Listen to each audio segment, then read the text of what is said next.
Media से आए हैं। आप लोगों का आज बुलाने का कारण और वजह यह है कि कई दिनों से ये सवाल उठ रहे थे कि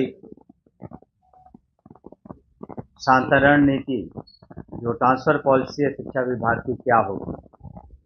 तो इस पर हम लोगों ने काफ़ी व्यापक विचार विमर्श किया। जो शिक्षकों ने अपने पिटिशन्स दिए, जो जनप्रतिनिधि हैं, उन लोगों से हम लोगों ने वार्ता की और जिलों में हम लोग जब भ्रमण के लिए गए, हम भी गए, हमारे पदाधिकारी गए, तो उस वक्त हमें जो फीडबैक मिला, तो कुल मिलाकर के हम लोगों ने उसके बाद एक पॉलिसी बनाई और पॉलिसी को यथासंभव हम लोगों ने बहुत ही उदार रखने का काम किया है, ताकि जो भी शिक्षक हैं हमारे, उन्हें कम से कम कठिनाइयों का सामना करना पड़े और जो भी पॉलिसी बनती है उससे सरकार का मत है, हमारे माननीय मुख्यमंत्री नीतीश कुमार जी का मत है कि इस पॉलिसी में अधिक से अधिक लोग संतुष्ट रहें। और हम समझते हैं कि जो हमारी पॉलिसी बनी है उसमें अधिकांश शिक्षक संतुष्ट रहेंगे, क्योंकि इसमें व्यापक विचार विमर्श हुए हैं और साथ ही साथ हम लोगों ने शिक्षकों की जो कठिनाइयां हैं उनको भी मद्देनज़र रखते हुए ये नीति बनाई है। और इस नीति में हम लोगों ने ध्यान दिया है कि न सिर्फ जो सक्षमता जिन लोगों ने पास किया है 1,87,000 से ज़्यादा, या बीपीएससी के थ्रू जो लोगों ने परीक्षाएं पास की हैं और जो ज्वाइनिंग किया है उन्हें 2 लाख से ज़्यादा, या कुछ और लोग हैं जो पुराने शिक्षक हैं 1995 के कमीशन पर, तो सभी लोग अपना इसमें पिटिशन्स दे सकते हैं। एक समय सीमा हम लोग निर्धारित करेंगे और एजुकेशन डिपार्टमेंट के पोर्टल पर उसको अपलोड करेंगे और हम लोग उसमें उन लोगों को 10 ऑप्शन देंगे, शिक्षकों को 10 ऑप्शन देंगे, काफ़ी ऑप्शन देंगे, 1 2 3 4 5 6 7 8 9 10 ऑप्शन रहेंगे उनके पास। और यथासंभव हम लोगों ने कोशिश किया है कि जो शिक्षक हैं अपने ही ज़िले में रहें। पहली बात तो ये है कि अपने ही ज़िले में रहें ताकि उनको सुविधा हो अपने ही ज़िले में, और बीपीएससी के भी जो पास कर चुके हैं या सक्षमता, वो भी इसके हकदार रहेंगे, या पुराने जो शिक्षक हैं। तो जो हम लोगों ने नीति बनाई है उसकी प्रतिलिपि भी आपको हम देंगे, उसमें व्यापक सब कुछ लिखा हुआ है। लेकिन हम लोगों ने यह ध्यान रखा है सबसे पहले कि अगर किसी को असाध्य रोग हो या गंभीर बीमारी हो या फिर दिव्यांगता के कारण या फिर मानसिक कोई समस्या हो, तो इन सबों को हम लोग काफ़ी उच्च प्राथमिकता देंगे। उन लोग पर हम लोग विशेष ध्यान देंगे कि उनके बीमारी इत्यादि के कारण उनके इलाज में दिक्कत ना हो और उनको सुविधा हो। ये हमने पहले भी ये बात रखी थी। और उसके अलावे जो वैसी महिलाएं हैं जो विडोज़ हैं या किसी कारणवश सिंगल हैं, तो उन लोगों के बारे में भी हम लोगों ने विशेष ध्यान रखा है। और महिलाओं का जहाँ तक प्रश्न है, गृह पंचायत से हट के पुरुषों को अनुमंडल से उसी ज़िले में बाहर रख करके हम लोगों ने ये नीति बनाई है। और जो एक बार जब पोर्टल पर ये लोग अपना एप्लीकेशन अपलोड कर देंगे तो उसको हम लोग निर्णय लेंगे उस पर। लेकिन इनकी ज्वाइनिंग हम लोग दिसंबर माह में कराएंगे, ताकि छुट्टियों के वक्त, ताकि अभी जो पढ़ाई सुचारू रूप से चल रही है किसी तरह से डिसरप्ट नहीं हो, उसमें किसी तरह का व्यवधान उत्पन्न नहीं हो। हम माननीय मुख्यमंत्री नीतीश कुमार जी को भी धन्यवाद देना चाहेंगे कि उनके दिशा निर्देश में जो ये जो नई नीति हम लोगों ने ट्रांसफ़र की है, उसमें हमने शुरू में ही कहा कि अगर किसी तरह की बात हो जाती है, कुछ विसंगतियाँ, सारे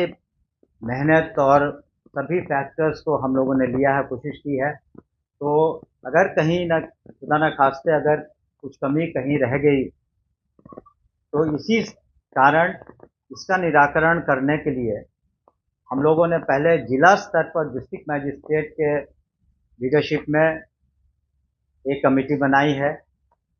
कि वहाँ जिला स्तर पर इसका निराकरण हो सके, या फिर डिविजनल कमिश्नर के लेवल पर भी हम लोगों ने कमेटी बनाई है, और विभाग का तो अधिकार रहेगा ही हस्तक्षेप करने का। तो अगर किसी को किसी तरह की परेशानी है या इस ट्रांसफ़र नीति के अधीन भी कुछ विसंगतियाँ रह गई हों, तो उसको हम लोग इन कमिटीज़ में एड्रेस करेंगे। तो हर व्यापक पैमाने पर हम लोगों ने विचार विमर्श किया है, सभी के जो विचार हैं उसको हम लोगों ने डिस्कस किया है, हमारे एसीएस साहब से और सभी पदाधिकारियों से हम लोगों ने डिस्कशन किया है, और उसके बाद ये नीति लाई है। लेकिन एक बार जब उनकी नियुक्तियां, जो प्रोसेस चल रहा है, खास करके जो नियोजित शिक्षक हैं, उनके काउंसलिंग के बाद उन्हें नियुक्ति पत्र भी दिया जाएगा। उसके बाद वो लोग सरकारी सेवक हो जाएंगे। लेकिन उनसे भी हम अपेक्षा करेंगे, विभाग करेगा, सरकार करेगा, माननीय मुख्यमंत्री जी भी करेंगे कि अब आप सरकारी सेवक हो गए हैं तो बिल्कुल डिसिप्लिन के तहत उन्हें रहना होगा। उन्हें फ़ायदे भी हैं जो एक सरकारी सेवक को होता है, पोस्ट रिटायरमेंट या सरकारी सेवक को अन्य जो सुविधाएं दी जाती हैं उन्हें मिलेंगी। लेकिन उन्हें भी ये ध्यान रखना होगा कि बिल्कुल डिसिप्लिन तरीके से वो पठन पाठन कराएं और कोशिश करें कि बिहार में शिक्षा का स्तर और बेहतर हो, क्वालिटी एजुकेशन हो, और उसमें उनका योगदान बहुत महत्वपूर्ण है। इन बातों को हम लोगों ने ध्यान में रखते हुए ये किया कि जबकि माननीय मुख्यमंत्री जी ने, आपने देखा होगा और जानते भी होंगे शायद, कि जो कुल बजट है, एनुअल बजट 2,72,000 करोड़ से ज़्यादा, उसका 20% से ज़्यादा यानी 52 करोड़ से ज़्यादा मेन बजट में शिक्षा के लिए रखा गया, और बाद में 10,000 करोड़ सप्लीमेंट्री भी लिए गए हैं। तो ताकि हम लोग हर स्तर पर, चाहे पढ़ाई लिखाई हो, मिड डे मील हो, चाहे वो पोशाक हो, साइकिल योजना हो माननीय मुख्यमंत्री जी की, कहीं किसी तरह की कमी नहीं आए, और जो प्रोत्साहन राशियाँ दी जा रही हैं, स्टूडेंट्स को क्रेडिट कार्ड दिए जा रहे हैं, कहीं कोई कमी नहीं हो। और उसी कड़ी में हम लोगों ने ये जो ट्रांसफ़र पॉलिसी बनाया है, सुधार पॉलिसी बनाया है, ताकि अधिकांश शिक्षकों का हित हम लोग इसका ख्याल रख सकें, और दिसंबर माह तक उनकी पोस्टिंग भी हो जाएगी। आप जानते हैं थोड़ा वक्त लगेगा क्योंकि संख्या बहुत ज़्यादा है और सबको अपनी अपनी समस्याएं हैं, तो हम लोग पर्याप्त समय देंगे सभी को अपने पिटिशन लिख करके अपलोड करने का, और उसको सॉफ्टवेयर के थ्रू हम लोग उसको सब कुछ करेंगे ताकि किसी तरह की शिकायत न हो। आपका बहुत बहुत शुक्रिया। कोई स्थानांतरण नीति पर बात कर रहे हैं, उससे संबंधित और एक चीज़ और बात बता दें, जो अनुकंपा के मामले थे तो उसमें भी हम लोगों ने कैबिनेट करा लिया है, और 6,421 अनुकंपा के मामले थे, उनको भी हम लोग कुछ समय से लंबित थे ये मामले, तो उनके परिवार के लोगों को भी हम लोग निश्चित रूप से कोऑप्ट कर लेंगे एजुकेशन डिपार्टमेंट में। सर, शिक्षक संगठनों की मांग की जो टीचर जहाँ शिक्षक संगठनों की मांग की जो टीचर नियमित यहाँ पर है, सक्षमता पास करने के बाद उनको वही छोड़ दिया जाए। हम लोगों ने देखिए, आप सरकारी सेवक जब आप हो जाते हैं तो कुछ नियम कानून हैं, कायदे हैं, और हम लोगों ने यथासंभव कोशिश किया है और लिखा भी है, आप पढ़ लेंगे कि हम लोगों ने उनको उसी जिले में रखा है। और लेकिन विशेष परिस्थिति में जिनके समस्याएं हैं उन पर हम लोग विशेष ध्यान देंगे, वो तो हमने शुरू में ही लिखा है। लेकिन आप ये भी समझें कि आप जब आप सरकारी सेवक हो जाते हैं तो सरकारी नियम कायदे कानून है, आपको सरकारी सेवक के सभी फायदे मिलेंगे, आपको पेंशन इत्यादि भी बाद में मिलेगा। तो कुछ सरकारी नियम कानून को भी ध्यान में रखना बहुत ज़रूरी होता है। आप उदाहरण स्वरूप आप देख लीजिए, हम लोगों ने तो डिस्ट्रिक्ट में ही रखा है। एक पुलिस डिपार्टमेंट का अगर आप लेते हैं उदाहरण, तो वहाँ पर आज करीब करीब 30,000 महिलाएं हैं जो पुलिसकर्मी हैं, और किसी पुलिस वाले को अपने डिस्ट्रिक्ट में काम करने का मौका नहीं मिलता है, वो भी तो अपने नौकरी कर रही हैं। तो ठीक है, संघों का काम है मांग करना, सभी चीज़ों पर, सभी बातों पर हम लोगों ने विचार विमर्श किया, और अनुशासन के दृष्टिकोण से और साथ ही साथ क्वालिटी एजुकेशन के दृष्टिकोण से हम लोगों ने, हमारी समझ है कि हम लोगों ने जो पॉलिसी बनाई है वो काफ़ी व्यापक है, उदार है, और जनहित में है, और शिक्षकों के हित में है, और शिक्षा के हित में है। तो हम लोगों को एक बात ये भी, इस पर भी ध्यान देने की आवश्यकता है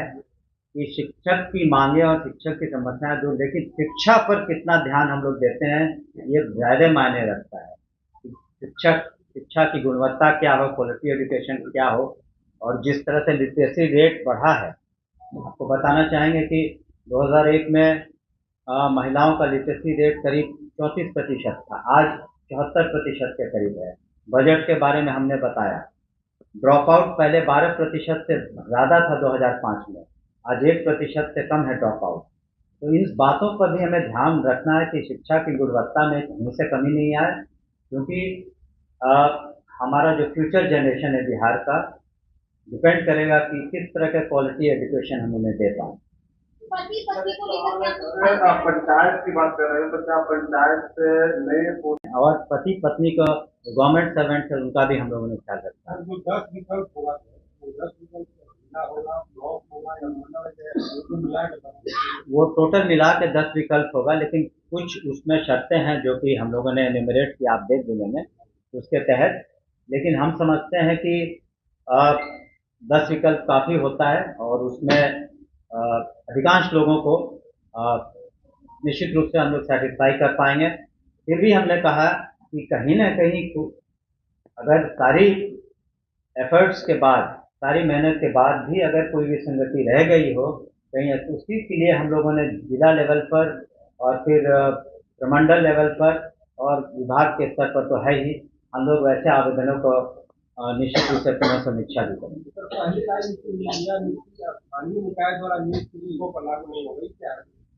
यानी कि उसका मतलब है जिन्होंने अभी तक एग्जाम नहीं पास किया है तो वो कर जाएंगे तो उन पर फिर से लागू होगी। वो तो होगा ना, जब आप, अभी तो सरकारी सेवक तब बनेंगे ना जो सक्षमता पास कर जाएंगे, जो बीपीएससी पास कर चुके हैं, या पूर्व से 1995 के बीपीएससी के शिक्षक, ये सब इससे आच्छादित हो रहे हैं। लेकिन वो अभी बाकी पास कर जाएंगे तो उनको भी उसमें ले आएंगे। वो कुछ उसमें कुछ कठिनाइयाँ थी जो हम लोगों ने कहा है कि जल्द से जल्द उसको करने के लिए, कुछ कठिनाइयाँ थी। ये हम लोग उसका तिथि निकाल देंगे अति शीघ्र, क्योंकि एक सॉफ्टवेयर भी, ये पॉलिसी अप्रूव हो गई है तो एक सॉफ्टवेयर बनाने में भी थोड़ा टाइम लगेगा। तो लेकिन हम लोग पर्याप्त समय देंगे, और खुदा और किसी को दिक्कत भी अगर होनी नहीं चाहिए, इसलिए हम लोग समय काफ़ी देंगे। तो सभी को मौका देंगे, 5 मौके दे रहे हैं हम लोग, तो सभी को मौका मिलेगा। हाँ, लेकिन एक बात ज़रूर है कि काउंसलिंग के दौरान हम लोग गहराई से सभी सर्टिफिकेट इत्यादि की भी जांच करेंगे, और जहाँ पर किसी तरह की कमी पाई जाएगी या सर्टिफिकेट जेन्युइन नहीं है तो उनका अधिकार नहीं रहेगा। हमने कहा बहुत शीघ्र हम लोग कल पॉलिसी अप्रूव हुई है तो आज हम लोगों ने आप सभी को बता दिया। हम लोग शीघ्र, हमको लगता है जैसे ये सॉफ्टवेयर भी डेवलप करना शुरू कर देंगे आज से तो अति शीघ्र। लेकिन जैसा हमने कहा कि पठन पाठन में, पढ़ाई में व्यवधान न उत्पन्न हो, इसके लिए हम लोग जो भी इम्प्लीमेंट करेंगे दिसंबर महीने में छुट्टियों के दौरान, ताकि पढ़ाई लिखाई में किसी